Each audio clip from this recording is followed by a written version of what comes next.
Hello အားလုံးပဲမင်္ဂလာပါကျွန်မဒီနေ့ပြပြမှာတော့ထိုင်းနိုင်ငံမှာကုန်စည်နှုန်းဘယ်လိုရှိလဲဆိုတာဖြစ်ပါတယ်ကျွန်မခုဈေးရပြန်လာတယ်ထိုင်းနိုင်ငံကုန်စည်နှုန်းဘယ်လောက်ရှိလဲ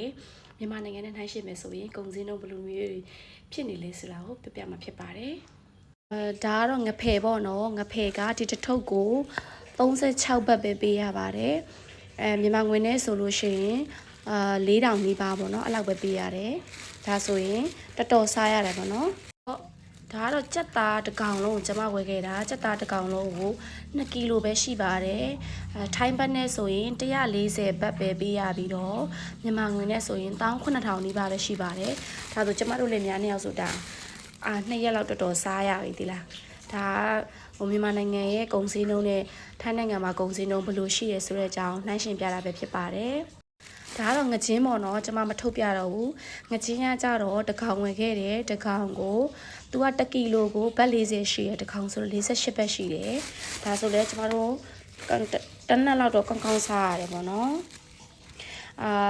ဘတ်40ဆိုတော့ဘတ်50ပဲထားပါတော့အဲ့ဆိုမြန်မာငွေနဲ့ဆိုလို့ရှိရင်6000ဘိုးပဲရှိပါတယ်နောက်တစ်ခုဒီမှာဂျင်းတို့ပြီးရင်ဂျင်းရှိမယ်အာလူးရှိမယ်ဒီမှာဒီအသီးရှိမယ်နောက်တစ်ခုကကြတော့ပန်းကော်ပြီးဝယ်ခဲ့တယ်ဂျင်းဝယ်ခဲ့တယ်ဇရီယိုးရယ်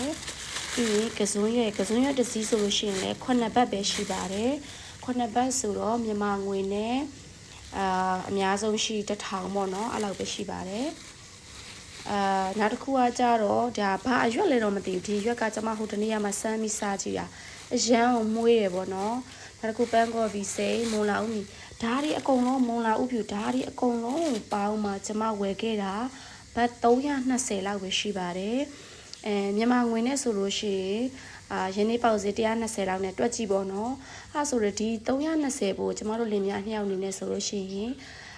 4ရက်မဟုတ်ရင်5ရက်လောက်စားရပါတယ်ဒါထိုင်းနိုင်ငံမှာအကုန်စည်းနှုန်းကမြန်မာနိုင်ငံထက်တက်တာတယ်လို့တငယ်ချင်းတချို့ကလည်းပြောကြကြမလို့ကျွန်မပြပြရခြင်းဖြစ်ပါတယ်အားလုံးကိုကျေးဇူးတင်ရှိပါတယ်တတ